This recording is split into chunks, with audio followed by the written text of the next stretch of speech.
8 വർഷമായി കേരളം ചർച്ച ചെയ്യുന്ന നടിയെ ആക്രമിച്ച കേസിൽ കോടതി വിധി വരാൻ. നീ ഇവിടുന്ന് പുറത്തിറങ്ങില്ല, നിന്റെ ഒക്കെ ടൈം കഴിഞ്ഞു.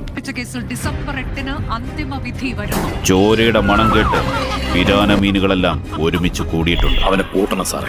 നീ പോയി വല്ല സെക്കൻഡ് പാർട്ടൊക്കെ പ്ലാൻ ചെയ്തിട്ട് വാ, അപ്പൊ നോക്കാം. വിധി അനുകൂലമാകുമെന്ന പ്രതീക്ഷയിൽ ഡിസംബർ 18-ന് പുതിയ ചിത്രത്തിന്റെ മെഗാ റിലീസിന് തയ്യാറെടുക്കുകയാണ് താരം. ബോംബെ എന്റെ സ്വന്തമാണെന്ന് പറഞ്ഞ് റോഡുകളിലൂടെ നടന്നവരെയെല്ലാം അവൻ ഒരുമിച്ച് കൂട്ടിയിട്ടുണ്ട്. അവരെല്ലാം അതേ റോഡുകളിലിട്ട് തന്നെ അവൻ വെട്ടിക്കൊല്ലും. ചെറിയ കുട്ടിയായിരുന്നപ്പോഴേ ബോംബെയിൽ വന്നത്, തീക്കനലിൽ വീണതുപോലെ.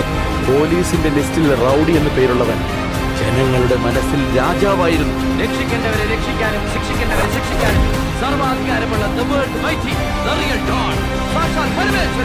ഇതുപോലെ പല വെല്ലുവിളികൾ നേരിട്ടിട്ടുണ്ട്. ശത്രു സംഹാരത്തിന് ഒരു സുദർശന ചക്രം വീശിയെറിഞ്ഞിട്ടാ ഈ കൃഷ്ണൻ ഇവിടെ വന്നത്. ഇത് നിന്നോടാണെങ്കിൽ അങ്ങനെ വെല്ലുവിളികളാവാം, പക്ഷേ അത് നിന്നേക്കാൾ 4-5 കൂടുതലുണ്ടോ എന്നോടാവരുത്. இந்த வாட்டி மிஸ்ஸே ஆகாது. ഇനിയാണ് എന്റെ